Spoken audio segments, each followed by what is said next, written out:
more than what is done now. We need to do a review of gender equality across every single sector because it is not enough and we need to do more about it. And the president agreed, and the mandate was to do a review and to get actionable outcomes and not aspirational. The president wanted the review to give him mechanisms and tools to get to where we want to go. So it was about a solution-based approach and to also identify best practices in the Olympic movement because a lot of work has been done. There's a lot of good work, and I think FISA, as your president mentioned, is one of the one of the federations that is already doing quite a lot. But it's about also sharing this with others. A working group was put in place, which was chaired by Marisol Casado, the president of ITU. The idea was to select people that are doing already a lot on gender equality for their expertise. We wanted also a representativity, continentally. We also wanted men and women. So here on this slide you can see who was part of it. We also had Sabrina Ibanez, for example, from the FEI. And the review took place in 2017. It was 6 months. And here you have a few key numbers just that I'm going to just go through quickly. So the experts that we hired conducted around 40 interviews with experts in the field, not only in the Olympic movement, but also outside. We wanted to see, in the business sector and in different sectors, basically, what could be useful for us. We had about 60 reports and publications, etc., that were analyzed. And basically the outcome are 25 recommendations across 5 themes. The themes are sport, governance, funding, HR, and I always forget one of them, portrayal. Always, there's too many. So here you go. This is, that's our internal joke, this is not an eyesight test. This is just to show you basically that the majority of the recommendations are in the sports theme. Why? Because this is our core business. So you cannot read probably, but basically recommendations go, they're targeting coaches, technical officials, uniforms, venues. I mean, it really goes beyond basically athletes' numbers at the games. You have the portrayal ones, which explores not only how medias are portraying athletes, but it's also about showing how all of us have an impact on our athletes and how they are represented, for example, with the competition schedule, which is one of those small details that can have a big impact. Funding allocations, governance, and as I mentioned, the HR and monitoring and communications recommendations. So if there's one page, because I know that we all have a lot to read, if there's one page I encourage you all to open, it's page number 29, because these are 6 factors that I'm going to go through in detail that have been identified by all the experts in the Olympic movement and outside as crucial to entrench and sustain gender equality. So the first one is the leadership buy-in is critical. We all know it. If our president or Secretary General or Executive Board do not agree that gender equality is important, we cannot do anything about it. So I think no one will challenge me on this one. Policies need to address barriers and entrench division. So this is linked to, if a leadership is on board with gender equality, but then it changes and it's not the case anymore, if you're not putting it down in your constitutions, in the bylaws, the progress that was made can't just go back. So that's the second quite important factor, and I know that this will probably be one of the table discussions later. Funding is the third. Allocating funding, we all know that in French we say le nerf de la guerre. Without money we can't do much, so it's important to make sure that funding allocations are equally, how do you say that? Equal, anyway, yes, it's like. The fourth, women need roles of influence. It's not enough to add a woman to your board, it's about giving them also the roles that are in decision making and leadership.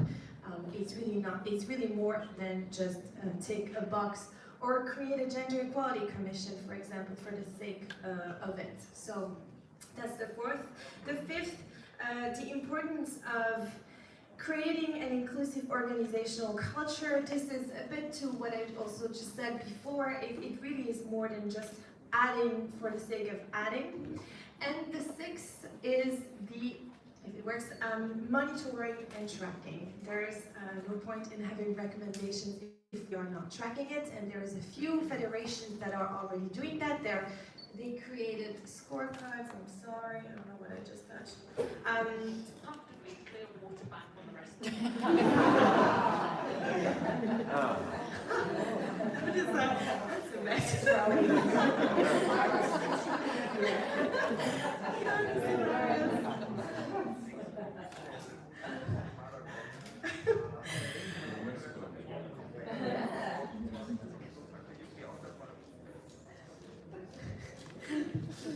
You've never had this happen at a presentation, have you? Really never did. You see, it's a character building experience. Yeah.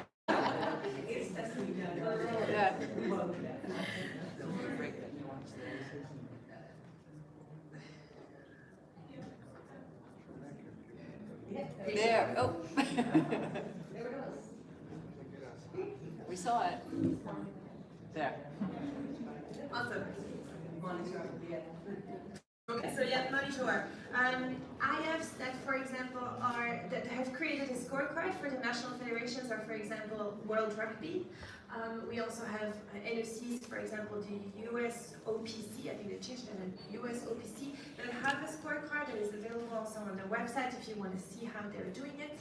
And the IOC is working currently on recommendation number 23, which is about creating a tracking and monitoring system for the IOC, but also IFs and NOCs. So we will be sharing with you the outcome of this once it is finalized.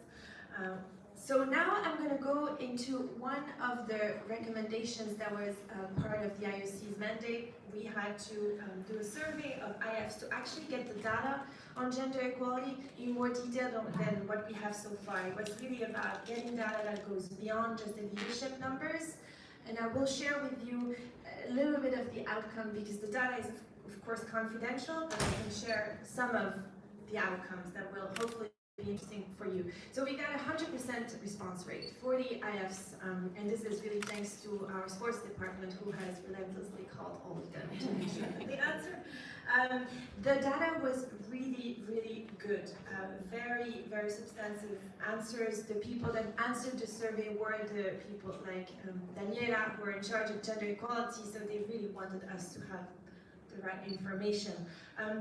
We asked IFs to tell us how can the IOC support them? And there are three questions that IFs asked us. The one is, how do I compare with others? Which is great for us if they want to compete with other IFs. The second was, can you share with us best practices from other international federations? And the third was, what is the IOC doing? Because we know that we have our own challenges. And so, based on all of this, we organized a forum in April for all international federations to answer two of those questions. One, what is the IOC doing? And two, what are others doing? And how do you compare? It's actually all three. So before the forum, we shared with every single IF an individual letter where we shared a snapshot. So where we analyzed the results, and that was an external expert that gave a grading. We basically put color in the answers. If there was color, this is a good thing. If there's no color, could do better. And then we also shared with IFs, you know, you have some challenges in this or this. We encourage you to talk to XYZ IF, which has good best practices in this. And the IF forum was really about connecting those people together to make sure that, you know, an IF that has challenges with growing the pipeline of women for leadership can talk to XYZ IF that is doing something about it and that has a program. So the feedback we got from this forum was really positive, and I'm looking at Yakomin, who was there. So, so going into a bit more detail on the outcome of the survey, we looked at this.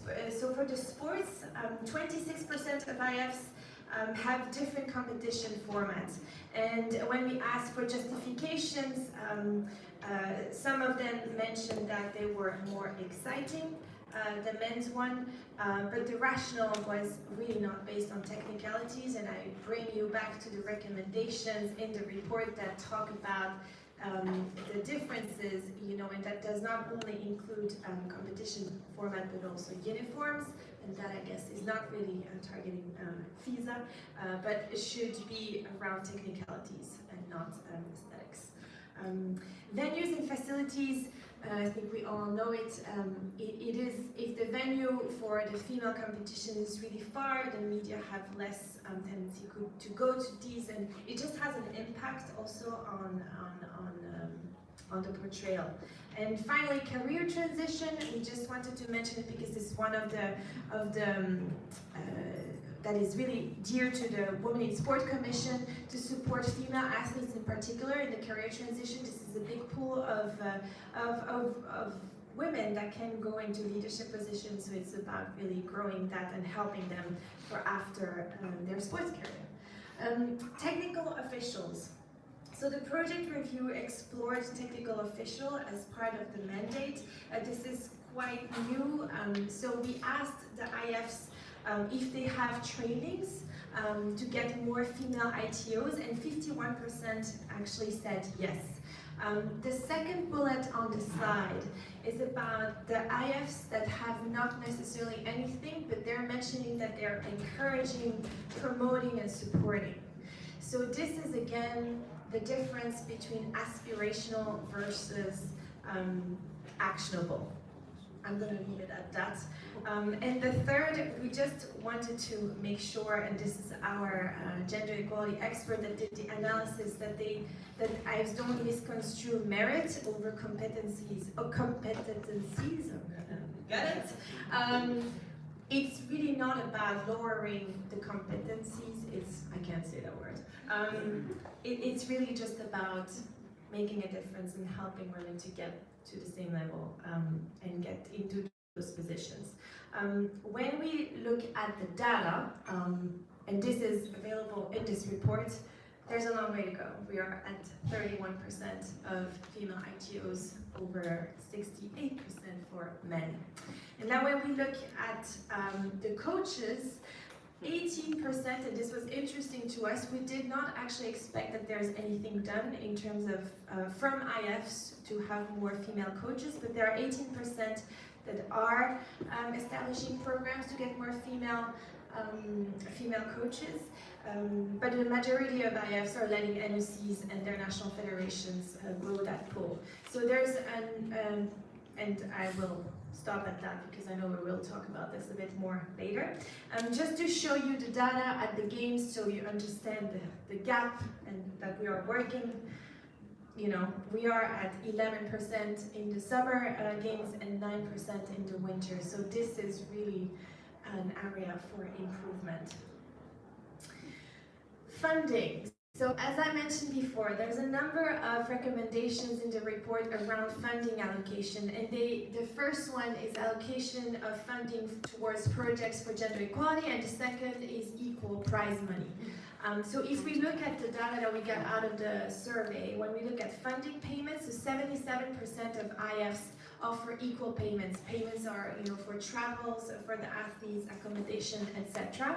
IFs that are doing this is, for example, the Badminton Federation that are funding quite a lot of, they're tying funding basically to gender equality. So this is one of our best practices. And when we look at equal prize money, so we have 28 IFs that have prize money, and out of those 28, 24 have an equal one, and 4 don't. And the reason why they don't, and that they gave us, is that sponsorship money is not the same. And our question that we asked at the IF forum was, is it up to the sponsors to decide, or is it up to us to decide to make, an effort and to just decide that we actually want to just have it equal and sponsors will follow. So that was an interesting, but again, IFs were very transparent and shared that information, and we're really glad that they did. Regarding leadership roles, and that's the fun part that we all know there's really still a lot to do, and I actually erased the slide with the IOC numbers because I thought this would be more for the rowing, but I'm very conscious that there's a lot of work that has to be done on the IOC side. So this recommendation 21, I'm just going to read it. Ensure that women are involved in senior governance positions and are assigned roles of influence with decision-making responsibilities. So this is really key. And there are many IFs that are doing something about that are creating coaching and leadership seminars, etc., to grow this number of women in decision-making positions. So if we look at the results, we asked in the IF survey if IFs have a gender equality or women in sport commission. Just to make it very clear, we are not asking for IFs to do that. It is really up to each IF to know what works for them. It was just interesting for us to know if they have. And 54% have a women's or gender equality committee.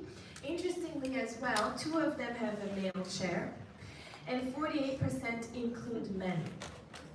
So this is a struggle that we have every time also at the IOC to include more men in the Women's Sport Commission. As your president very rightly said, this is not a women's issue, this is everyone's issue. So yeah, this is really, and I know that FISA has a cross committee, so you have a different solution which works for you, and this is great. It was just to share with you because this is one also of the pipelines when we talk about pipeline for women in decision-making positions. Governance term limits. So we have 51% of IFs that have term limits for their executive board. Interestingly as well, a few IFs asked if the IOC has, and the answer is yes, it is actually in the Olympic Charter. The president, IOC executive board members, and IOC members have term limits. And this brings me again into entrenching gender equality in your bylaws and constitutions. Several IFs, and I can mention, for example, ITU and IAAF, have gender equality entrenched in their constitutions. This is in this report, and I encourage you, if you are looking for best practices, it's at the very end of the report. You have links, so you can see exactly how they phrased it, how they're actually entrenching gender equality in there. And now I'm just going to go to the next steps for the IOC, just to give you a bit of an update on what we are doing. So one thing that I mentioned is that the IOC Gender Equality tracking report is in the making, and we will be sharing it very soon. This is really one of our main tasks, to be honest, which is recommendation 23. We are also working with a number of partners, the Council of Europe, UN Women, IWG. We're however we can leverage partnerships to support us with this, we are. We are also working at the IOC on the HR level to create a more inclusive organization. And you will have noticed that there's actually no recommendation for HR for IS because the IOC wanted to clean its own house before asking any other organization to do this. And finally, our main priority this year is really the rollout to NOCs, 206 NOCs with different realities. That's a lot of work. So there you go. I would like to leave you with this quote from Christine Lagarde. Gender equality is change, and change is painful. It is much more comfortable to stay within your comfort zone, to do things the way they were always done. So this quote is from the appendices of this report. So again, I really encourage you to go and look at it. There's really very good best practices that can be useful to you. Here are the links for the different reports. The IOC created 2 toolkits, and of course the report is a general email address if you need support or any other toolkits. Please do not hesitate to email us and we will share whatever we can do to help you. So thank you very much.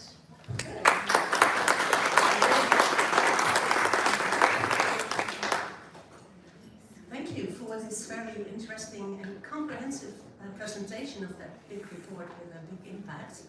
I'm sure there is time for you in the audience to, if you have a question to Sandra, to do that. Yes? So you've been talking a lot about IFs, that's International Sports Federations such as rowing, I presume. Have you done the same research on National Olympic Committees, and do you see any similarities to, I don't know, in rowing, of course, the Netherlands and the Arctic nations in rowing? Do you see any comparisons to that? So we actually have done a survey for our National Olympic Committees this summer, but we are still analyzing the results. So we will have the results by October. So unfortunately, I cannot tell you right now if there are comparison. There's a number of recommendations that are very different for international federations and for NOCs as well. But yeah, we will share whatever we can. Because of course everything has to be confidential. We really don't want to point fingers, and that's really not the goal. But it is just about showing, who is the best in class, to at least praise the ones that are making an effort. So, very good and actual question. Other questions to Sandra? Sandra, I thank you very much for your presentation again.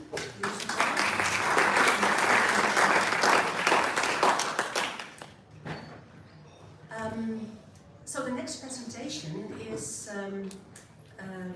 really taking over what Sandra already said.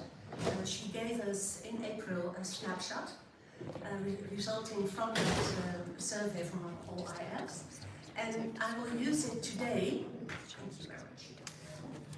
to take you along from where we come, what we achieved already, and where we have to go to. But before that, I will start to say that, of course, it wasn't a natural way that bring us here. There has been a lot of work done by very brave men and women in the past to get us where we are. The one I remember best from the past is Nelly Gambon. She was the first chair of a women's commission at FISA, and in her governance period it was the first time that women's rowing was on the Olympics. 76 years later, then men's rowing was at the Olympics, and I think that was really a big leap for women's rowing. But we make some steps also. First, I will lead you to the 7 recommendations of the snapshot we received. They are called recommendations, but in fact a lot of them are more or less compliments, I think, so we felt. So the first was, FISA has made impressive inroads to establish gender equality policies and practices, and they asked us to share that with our IFs, which what we do already. So I call that a compliment. Then the next one is allocating funding for tangible initiatives. And it's not only, I think, the budget we created for the strategic women in rowing policy within FISA, but also the very successful way our development team get funding for their development camps, the coach camps, the solidarity funds, the other initiatives. So that's really a compliment, I should say, for our development team. They work very hard to do that, and they are successful in it. And the third one, that's a one I think we will discuss later on this morning, because we have come very far. We'll show you some data later on, but it's always difficult to get them in our rules, and especially in our electing rules for council and executive committee. And I think there IFC pointed the right finger to FISA. They say you've come so far because a lot of people worked so hard, men and women, but if they are gone, what will happen? So how to sustain what you achieve? And that will be a big issue at the roundtable discussions. So I think that's something to think about by us. As well, the fourth recommendation, which is in line with the third one for our election prerequisites for candidate and nomination procedure. That's something to think about too, and we will think about that in the morning during the roundtable. Then number 5, and I will show you some really exciting data on that. We really succeeded in to raise the participation numbers of female athletes all along our programs. So that's a compliment. I will show you the underpinning data later on. Also, we are successful to get enough female commission chairs, and also in very important commission. We realize all, I think, that FISA, among other IFs, is an IF that's really ruled by the culture of athletes and coaches. And so it's very important to have them have women in those commissions in a leading role, and we were successful. And I will show you the pictures.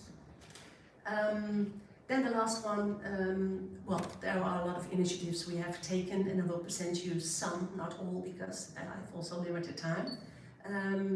And we share them with other IFs. So I think that's a compliment. Now, for some looking back, I mentioned Nelly Kamwal, that was really good, really in the 60s. And in between, there's a lot of things has happened, and I think if you want to know a lot of things about it, we can ask Tricia, because she has been involved in women's rowing for such a long time, and we are really standing on her shoulders of where we are now. But I think a really tipping point was at 2012, when the FISA Council decided to really develop a strategic plan for increasing women all over the place. So in athletes, in seats, in the programs, but also in leadership roles. And then in 2013, the first survey, we made a biannual survey, well, like you did in IF Sandra, we do it already for some years with our national federations. And we got Danielle in, and I think that was really a tipping point. Because after Daniela went aboard, we really make some big steps. Okay. Then in 2014, when I took over from Tricia, it was the first time we had a really comprehensive strategic plan for women's rowing within FISA, within a budget, a big budget. It was part of the development budget, so we worked together with the development team, which was very helpful. And it focused on 3 things, I should say. The first and foremost was raise the participation rate in all our programs, and especially, of course, with the goal at the Olympics. That was very important. But also support and do research how to support women in leadership roles within the NFs and IFs, women in coaching roles, and also with female athletes to get them in leading roles after their career. And of course, it's not difficult to mention 2017, because that was really an historic year for women's rowing, in which we proposed a new Olympic program, which was equal not only in events but also in seats, in participations. And changed our pathways to the Olympics, so all our World Championships program into an equal program. This was really a big leap. Now something about what you mentioned already, our cross commission. If you look in FISA's website and you look upon Women's Commission, I get every now and then very sad emails. Oh, you're so alone, you don't have members. Where are your commission members? Can I help? Well, help is always welcome, of course, but we organize it otherwise. So I'm chair of a cross commission, and so I work together with all commissions within FISA and their members, men and women. Sometimes the chairs, sometimes other members, to achieve the goals of our women's strategic plan. And I think we have really worked hard last year with the competitive commission, on female coaching, and we will hear about that later on this morning. We worked very hard with the Athletes Commission to get a good connection with them, also with double careers, with events promotion, to get them the how do you say it, the look and feel of our website and all our outings really in balance.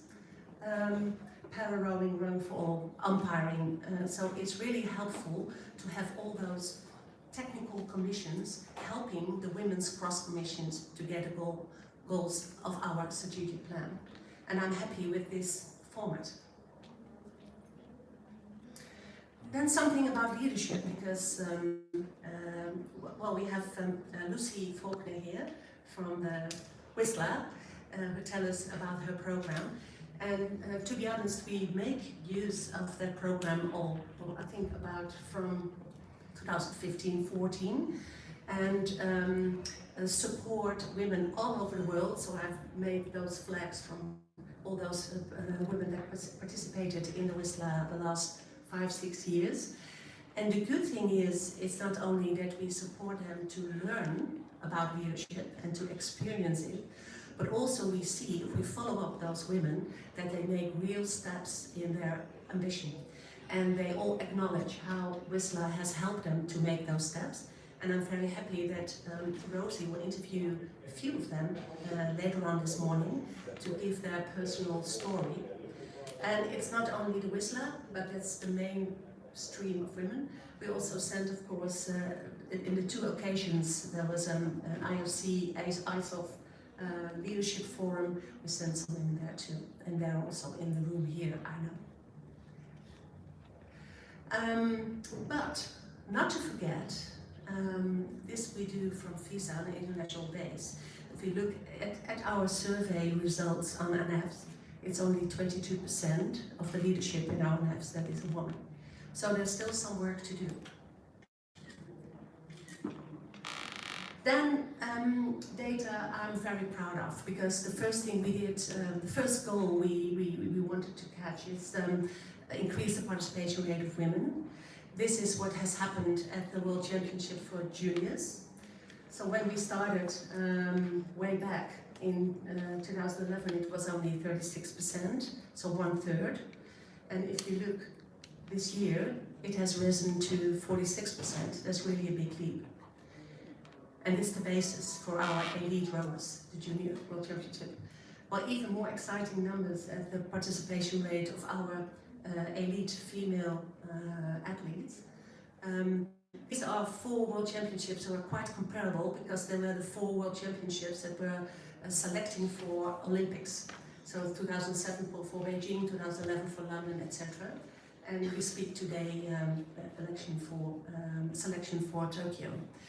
So if you see those numbers and realize even the World Championship just before London, and it seems so short in our remembrance, only, well, less than 1/3 were women, and up until now it's 45%. And I think 45% is exactly what we want, because if we look in our survey, all registered rowers in the world, it's about 45% women and 55% men. So if we have 45% in our World Championships, it's really a good representation, I think, of all the talents we have all over the world. So I'm very happy with these numbers. It's really a big leap forward.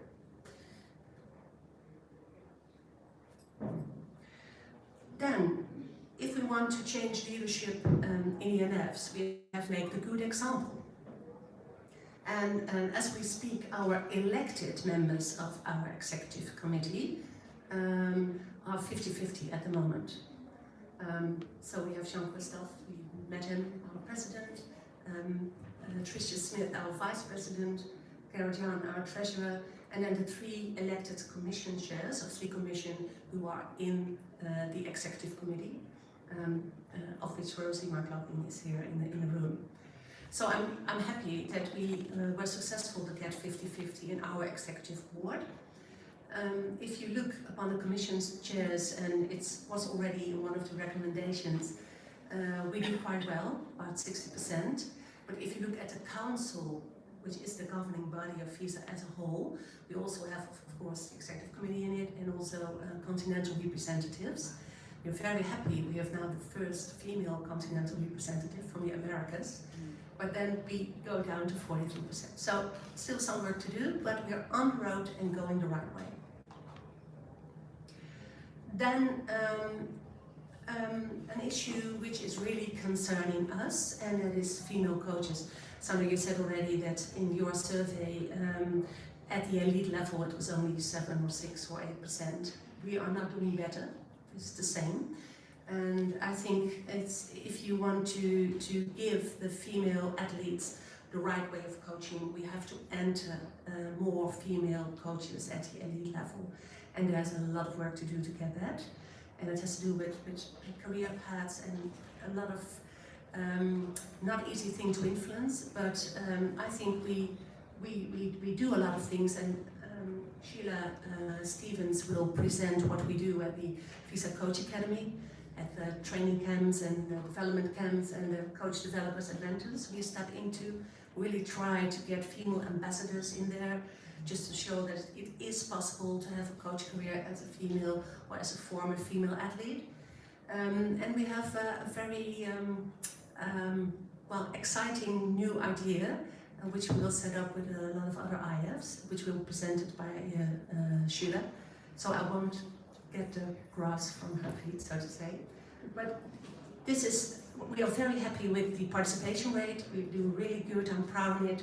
We get there, I think, with leadership, step by step, but this is really a big problem for all sports and also for us to get there. Because we know from research that for female athletes, it's really important to add female coaches to the team. It's not the individual female coach, but it's teamwork to add the female coach to the team. And in the world, and I think especially where I come from the Netherlands, we have a very good example, I think, of a hybrid coach team for the women's team. They're quite successful, and I think this is one of the reasons that they are successful. But lots of work to do, and this is to think about. So at the NF level, at the national level, all female coaches are only 22%, and they tend to get down, so that's not a good way to go. And at the super elite level, at the Olympics, it's 6-7% in comparison with all other IFs. I think a lot of things I presented will come back in other presentations. So the Whistler will be presented by you, Lucy. Rosie will interview participants from our leadership programs. Sheila will present what we do on the coach level.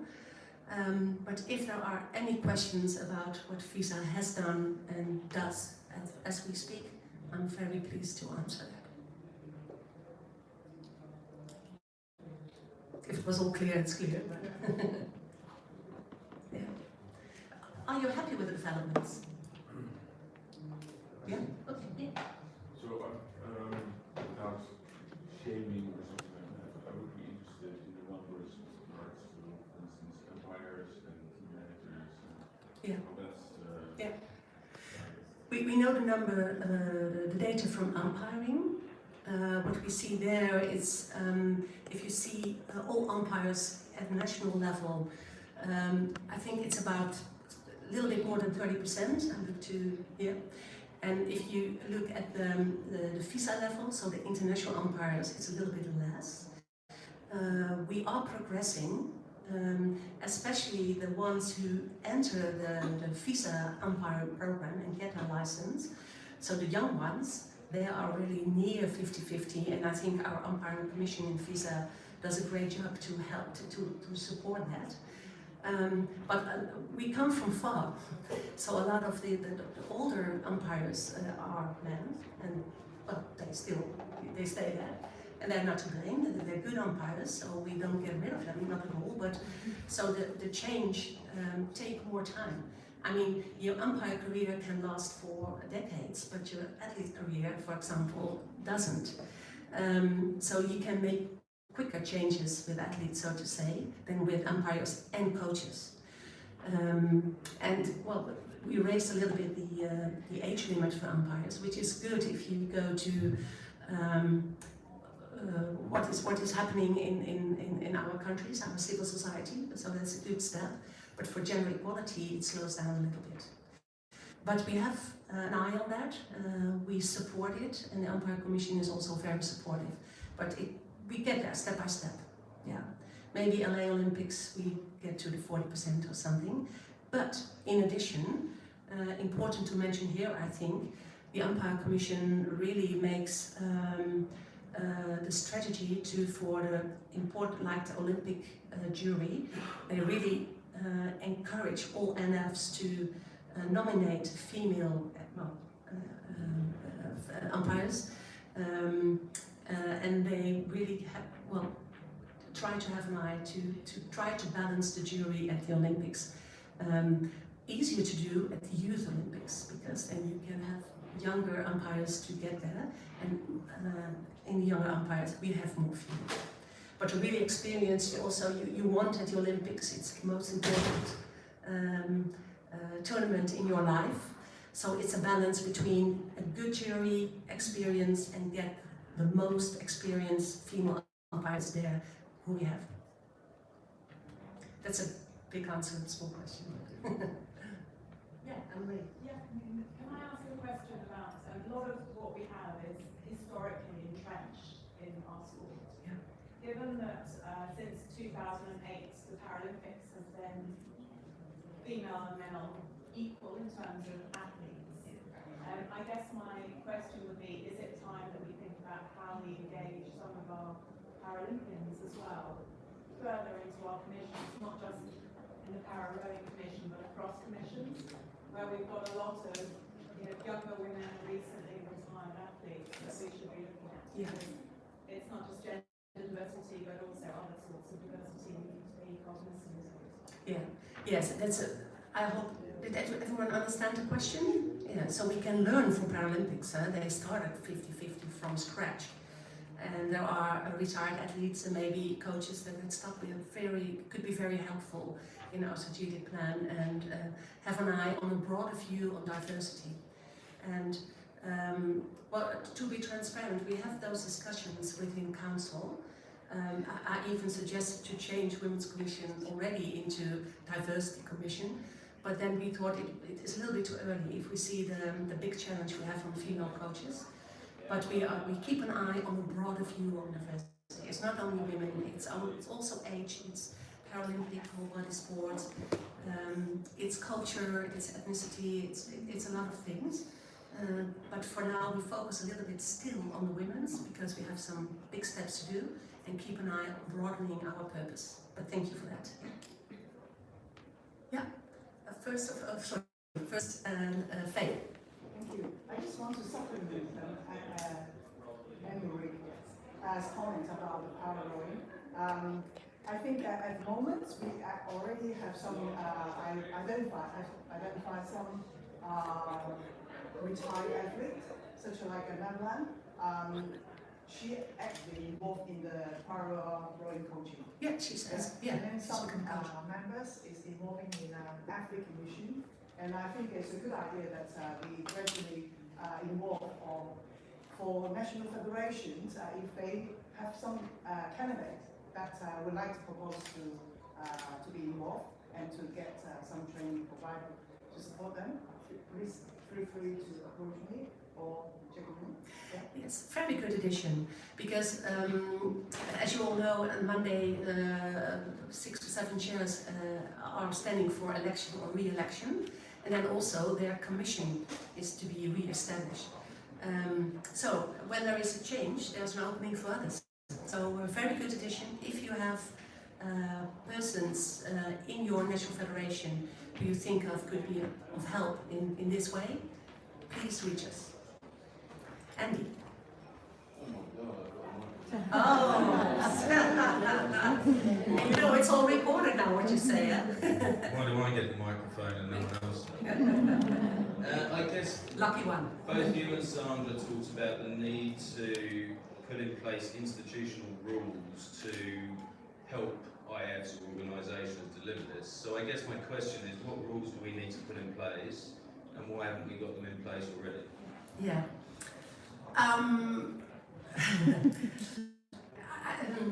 Let me say, I think it's in the culture of FISA to be very hands-on. So we had a strategic plan, which is written and recorded in the budget. I think that was a really big step forward because we've done it before, and that would guide us to what we have done thus far and what we are going to do next. And that's one thing. We had a few rules changes in 2017, which is helpful. For example, the number of votes, each NF has 1 or 3 votes. It's not only depending on how active you are, so the participation in our World Championships and World Cups, but also if you are active with both men and women. And that is really a strong one. I hope all the participants at that Congress realize what they voted for. It's a very strong rule change. So that was one. The one that just for 2 or 3 votes didn't get, and we will be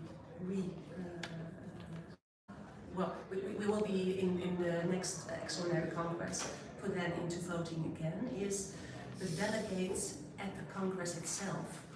And it looks maybe a little bit, well, why do you need, why don't you leave us NFs who we take to the Congress?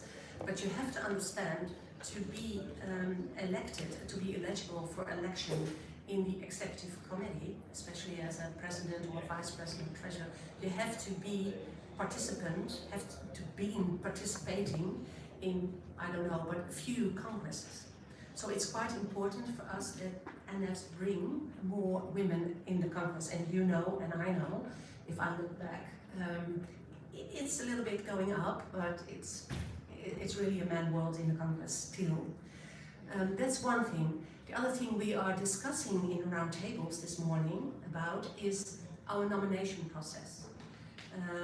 We have now a governance work group who is really doing good work and thinking about how to describe the chairs, what we did at, but also the commission members, and how to get in more diversity in the commissions in many ways. We didn't do that, so we leave it up to the commission chairs and to the NFs for the nomination and selection process. So if you guide it a little bit in ruling, in bylaws, so to say, it helps if all those women in rowing fanatics like me leave the podium, that it's real, that our effort is sustained. And I think that was a real important advice IOC gave us.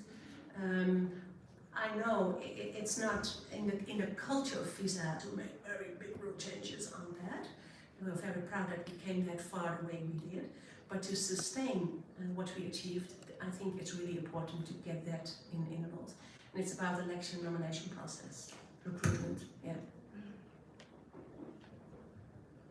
Other questions? No. Then I'm very happy to give the floor to Lucy Faulkner, who gives us all the insights of that beautiful program she leads in her university.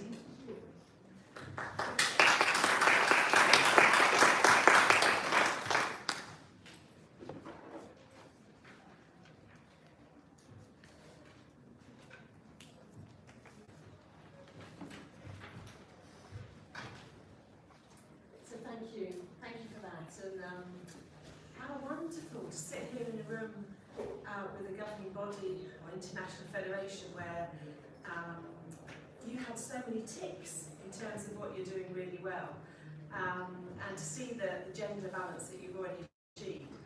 You know, you're right to be pleased with yourselves, and it's fantastic you've got that recognition from IOC that you're doing a good job. We always know there's more to be done, and we're probably never going to be satisfied until women have truly taken over the world. It's fine, because I know that sometimes people feel quite uncomfortable about having a women's sports leadership academy, and why do you need it and what's it all about. We think we still need it until we've got gender equality in leadership positions around the world in sport. We're still going to need it.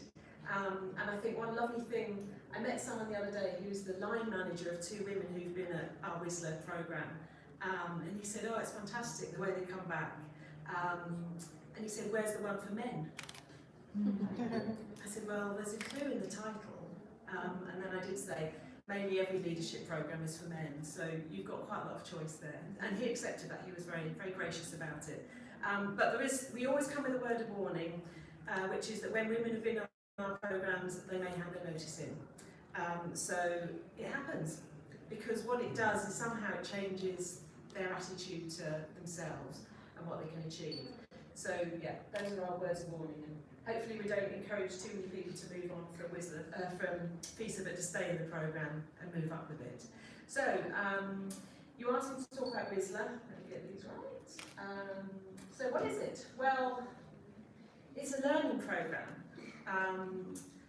Fairly unique, we think, but what it aims to do is empower women to be great leaders in a wide range of sport organisations around the world. And they can be working in governing bodies of sport, international federations, they can be in universities, working in sports departments, and they can be in sport for development organisations. But they will be working in administrative type positions. They're not coaches, they're not performance directors, they'll be working at middle or senior management, they could be newly elected board members, they could be exec team, but it's that level of people that we're aiming at. And what we want them to do is be confident to take the next step, to become the next chief exec, or the next board member, or the next chair of a board. So it's really about building their confidence to do that. And like all good things, it just started with a conversation over a glass of wine. With the amazing Anita White that some of you will have heard of. And Anita has got a huge background in gender equality, and just sat us down in the pub one day. It was a cold day in London, it was snowing outside, and she said, I've got this idea for a summer school. And we went, right. And from that, the whole WISLA programme has been developed. And it was literally just an idea about trying to do something that would empower these women to step up and make the difference, because lots of people were talking about it, but there was no action behind the scenes. So it's a collaboration, it's a partnership. I actually come from an organisation called Females Achieving Brilliance, which is a voluntary organisation in the UK supporting women working in sport. And you can tell from the acronym that we get to say that we're FAB, which is really nice. And our role is to deliver the training so that the women are supported through the training programme. But the other partners in it are obviously the Anita White Foundation and the University of Chichester and now the University of Hertfordshire. So going forward, we're looking at different models to how we can deliver the programme and make it sustainable. What we know, and we still know, is that women are underrepresented, and fantastic in FISA, some work to do in your national federations, but if you look across the whole sporting piece, women are massively underrepresented. And this is absolutely not about setting the quotas or making people feel uncomfortable. For us, it's just about raising awareness that if we can help give the women more confidence and the sports organisations can make changes to their structures, then the women will come through the system with that support.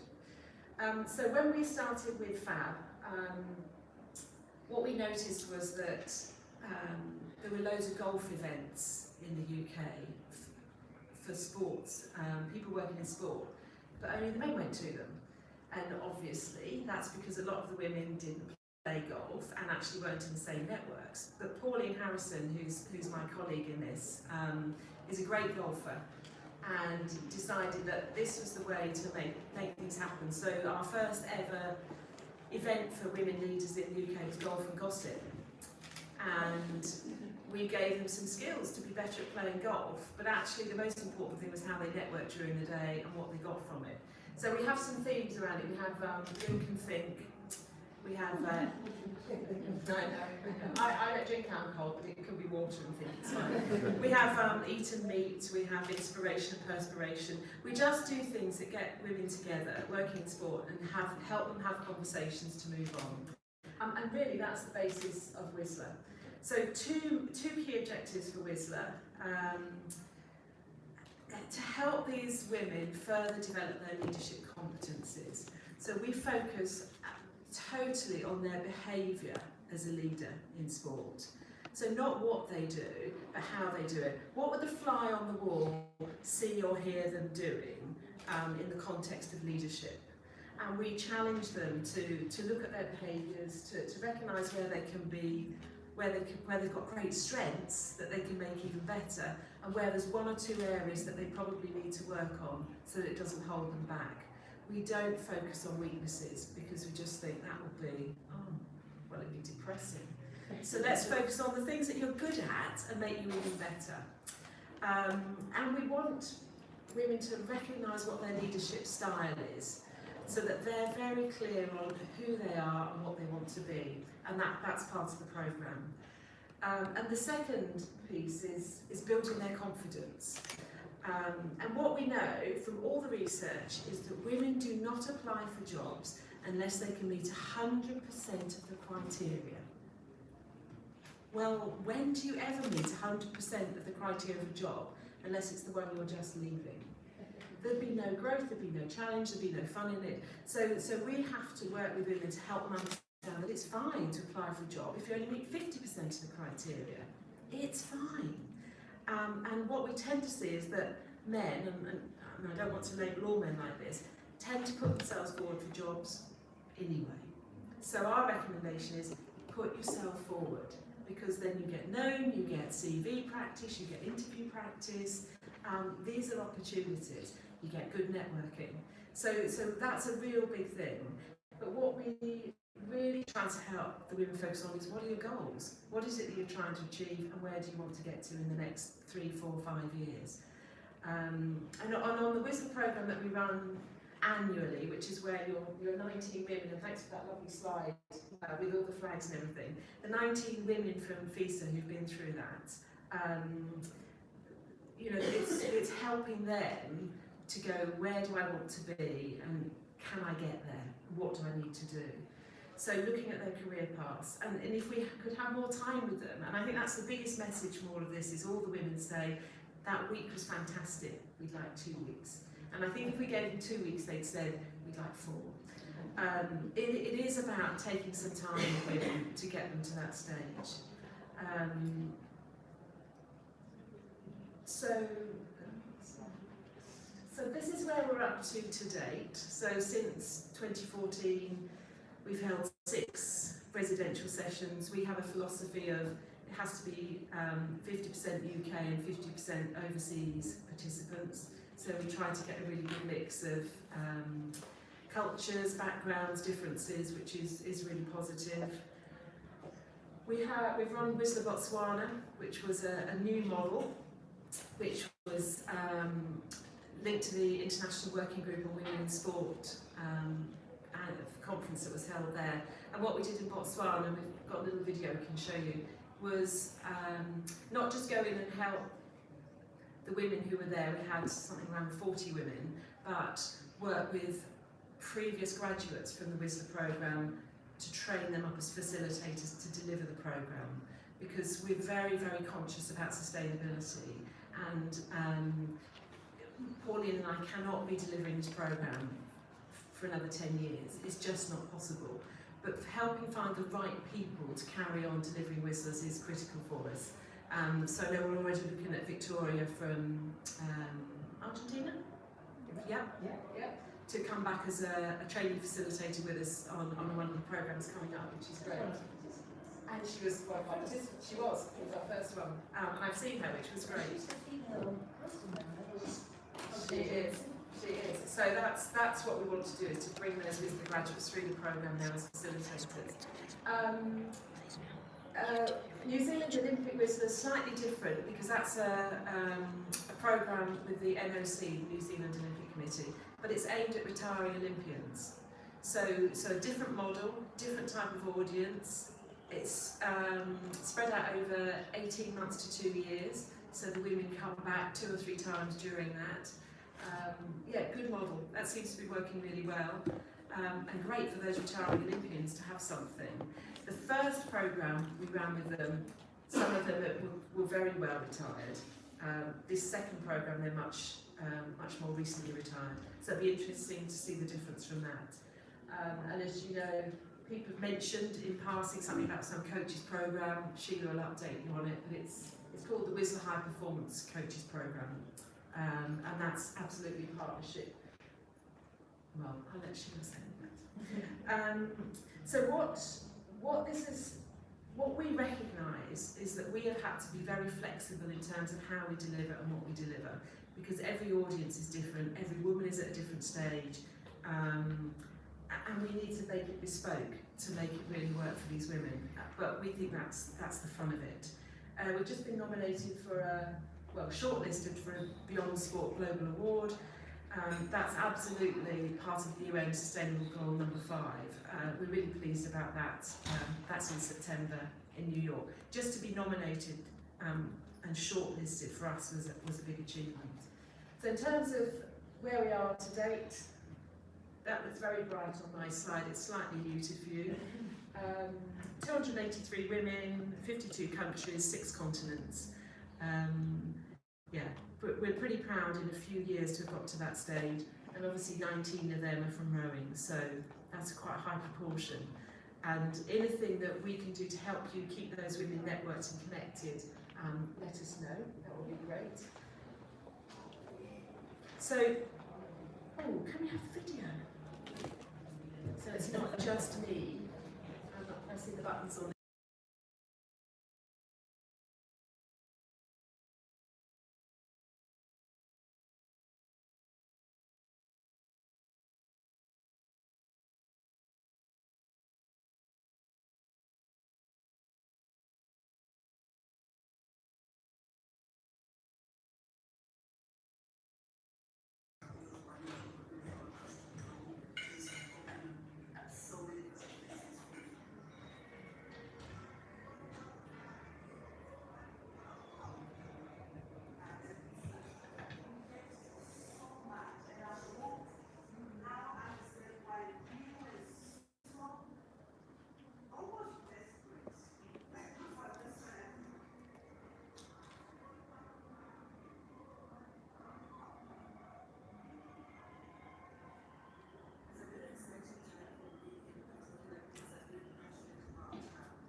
sound there, but I think you got the essence of it and the excitement from it.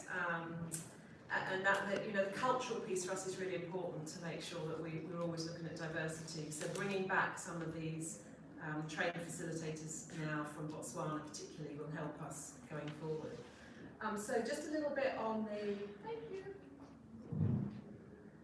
Oh yeah, it's bright orange on my slide, sorry.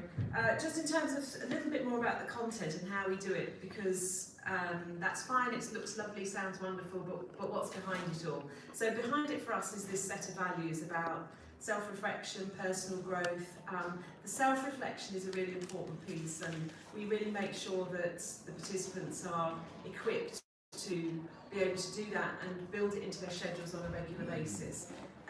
Everyone's busy, everyone's working really hard, but actually if you don't take time to step back and look at you and how you're getting on, no one else is going to do it for you as women. So really important. The support that you get from the cohort that you're with is second to none. And the passion and commitment that everybody brings to it. So those are our values that underpin it all and work really well. And in terms of our philosophy, you know, we're looking at leadership, we're not looking at management. We don't subscribe to any one particular model of leadership, and in fact I'm not sure there's any really one good model out there. So we think our role is totally about empowerment, totally about making these women ready, able and equipped to go out and take the next steps. So looking at who they are, what they stand for, but the next really important piece is what impact are they having on other people and the organisation. So get it right about yourselves, then look externally, and then particularly look at how you communicate. So if we can work on those three things, we feel that for us is the backstop for what we're trying to do with the participants. Oh dear, I don't know. This is bright orange and black. I think it's the lights. So we don't stand up and lecture, although I noticed Sosie was standing up and talking to the people then. It's facilitative. It's not about lecturing. It's not about giving you one model and saying this is the way to do it. It's about switching your thinking so that people can look at things and go, what's a different way of doing this that's going to have more impact in the future? The safe working environment's really important. Setting scale challenges, just like anything when you're working with people, when you're working with athletes. If you don't if you don't get people out of their comfort zone, they're not going to get into the growth and the learning zone. So yes, sometimes we occasionally slip into the panic zone, but we get them back into that safe zone really quickly to help them through that journey. Really, really important for women. We don't tell everyone what's coming up during the week because we have some surprises in it. And we ask the participants not to share everything that they do because it spoils it a little bit for the future. But what we want to look at is how we can help them to apply some of the learning to their current position or to their future position. So it's very in the moment, and a lot of people come with very immediate needs that they want us to help them with. We help them with that during the week. We want them to feel very confident to give and receive feedback, so we work on that. And I say we draw on a variety of theories, opinions, and stuff. But I think you'll have seen it from that Botswana one. Having fun is just one of the most important things, and we make sure they do that. So it's we call it non-formal mediated learning. That's the technical terms for it. It's about how the facilitators get the best out of everyone to help them move forward. So highly learner-centred, very participative. I've got Sandra's problem. Very involved.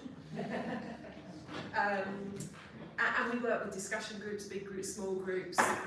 We go outside the venue. We do lots of different things to make it as interactive and interesting as possible for the women. And the feedback has generally been very useful, very helpful for that. Resolution of real life situations, we're not giving them experience, we're just giving them an experiential learning setup. We don't test them, we don't do assessments, we check for learning during activities. We don't ask for preparation, although we might ask them to prepare a short presentation, so there's no writing of papers. It seems to fit in very well for the lifestyle of the women that we're aiming this at. And what I want to do, just finish with a few quotes, but of course you won't be able to read them. So I'll give you this one and I'll read the others out. This was Nancy from Kenya.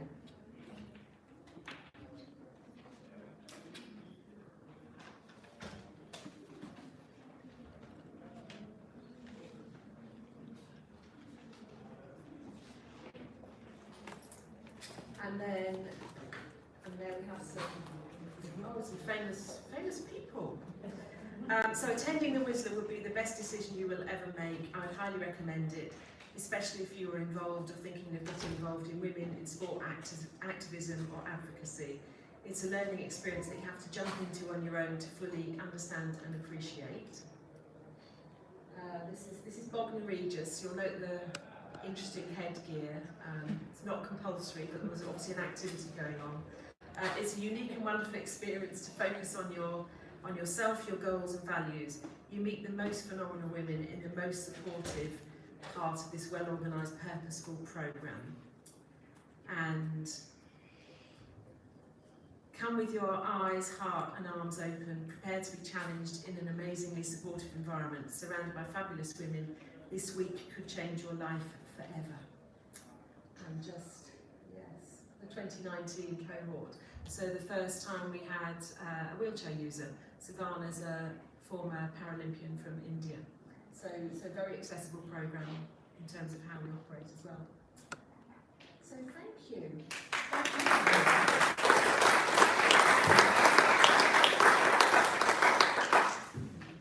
Well, I'm sure there will be some questions to Lucy, and there is time to again. It was a really inspirational. Are we clear? Yes. Sandra. So there is organized some leadership seminars as well, and one of the things that the participants always ask is to this networking that they use. They want to keep it going after it, and I was wondering, do you do that? Do you keep them connected? All those different, and if yes, how? Yeah, and it's an absolutely critical thing, and building social capital is something that's really important for women, because it's not something that women have done particularly well. So the networking, and I know we talk to men and I say, how do you feel when you go to a networking event? They go, we hate it. We just talk to our friends, and I go, yeah, but there's more of you. So often if you're a woman going to an event in sport, you may be one of a very small number of women, so you have less people to talk to. So it actually makes it harder. So absolutely giving people the skills to be able to just go up and have conversations, knowing that the men are thinking the same, is a really useful thing. And what we found with the women is that they're not as well connected, so they don't have such good networks. They don't hear of the opportunities that are out there because they're not in the networks. And they don't have anyone that will introduce them to the networks. So having a male mentor who's well connected, in a mentor in an informal sense, is really helpful to keep that networking going. Someone that might take them to a couple of events, introduce them to people. So that's always our challenge back to the men, is how can you assist in that informal networking piece. But what we've tried to do is, because we're global, is we've tried to do it virtually. So we have a LinkedIn group that's for graduates, so they're all connected through that. And each cohort has its own WhatsApp group, so they're connected through that. And so the cohort that have just been through this year, we've already had one person appointed to be a chief exec of Volleyball England. We've had one woman who said, I've left my job and I've changed everything completely, but we hear it through that WhatsApp group. So I think it's the social media way that keeps them together. Unless there's a huge sponsor out there that wants to bring our graduate network together, I think it's a very difficult one, and I think everyone will find that same challenge. Thanks.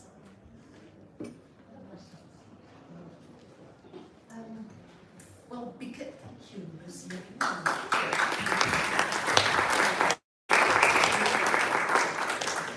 Well, because we have 30 minutes, we are 30 minutes ahead of our program.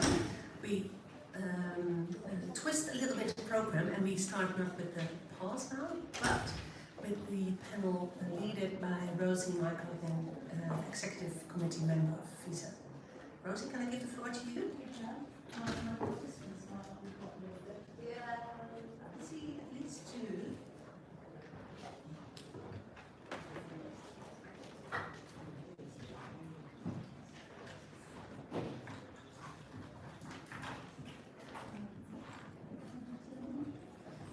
Is that on? Okay. So we're a bit early, but that's good for some of the participants because we have a couple of very nervous people who need to go out on races because they have crews who will qualify this morning, I'm sure. So I'm going to start off with Michelle, if you wouldn't mind joining me. And maybe Gwenda, are you okay for time at the moment? Yeah. So these are the two very nervous ladies who went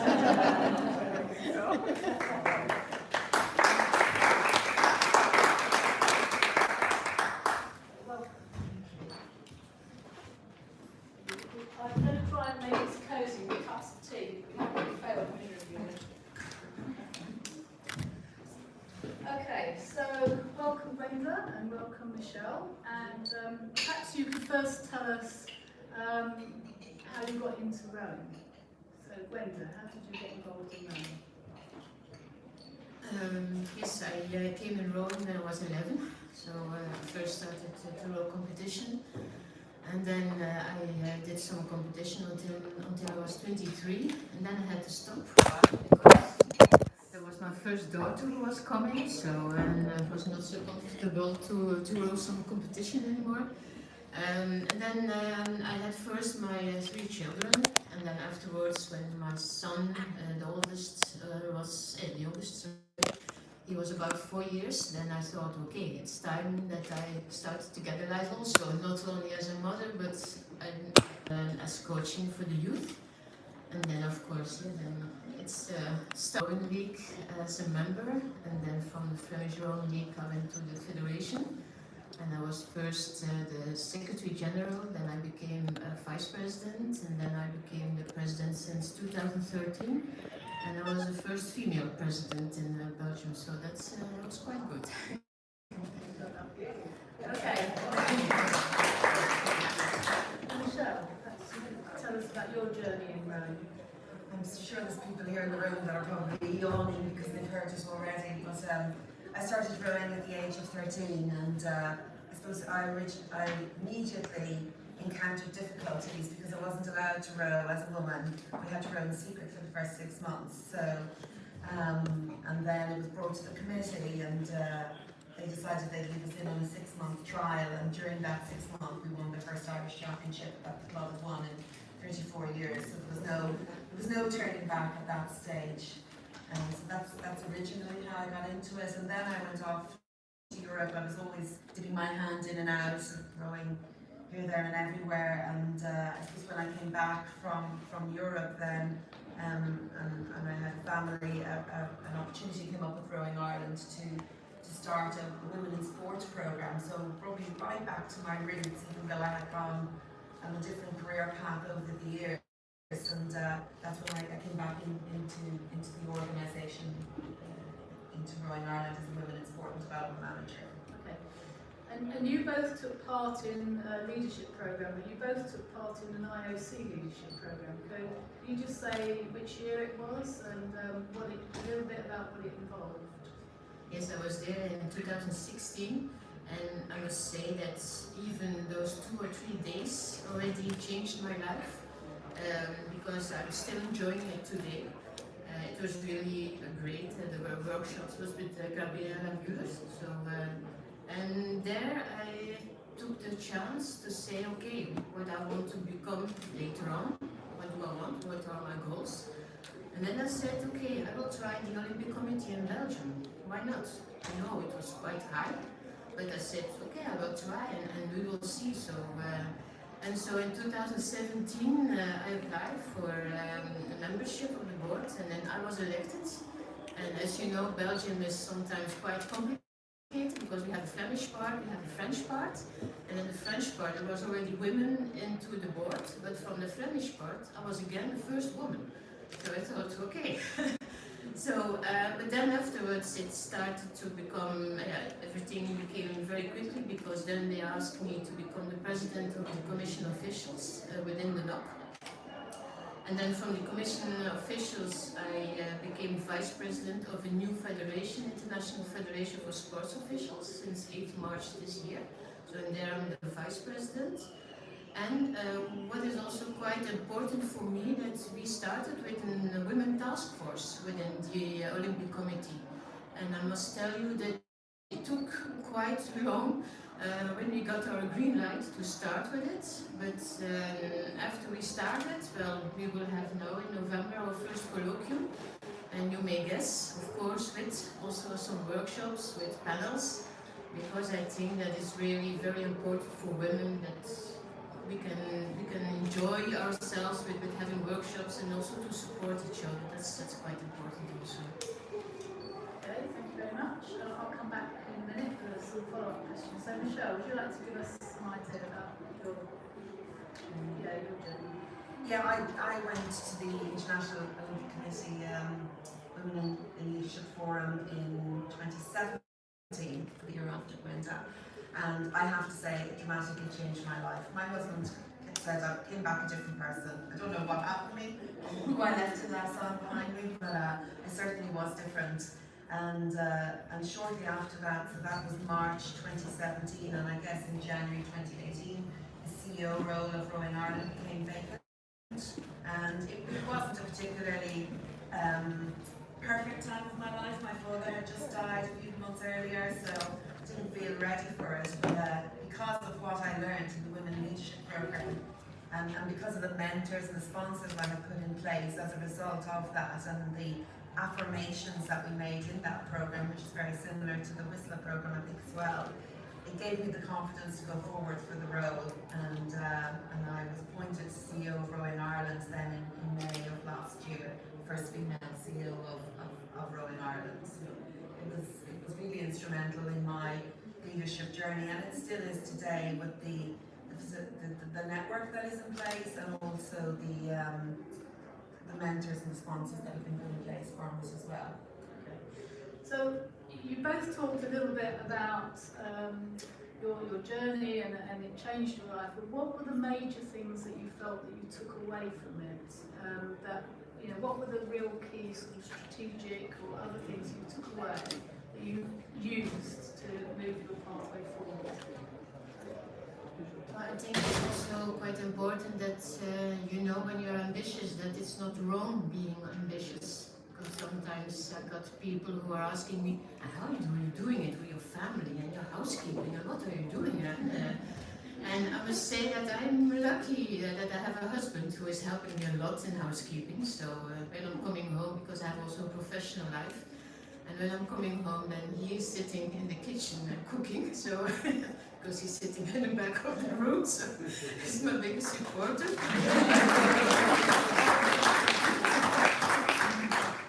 No, I learned also that what is also very important, and we discussed it also in 2016, that you have also to make some agreements at home, so that your family knows what you want to do, what your goals are, and that's something that I learned because in 2006 I got divorced, so and I took my lessons out of it, and then I said, look, and I have to make some good agreements, define where you want to go, and I think that's quite important.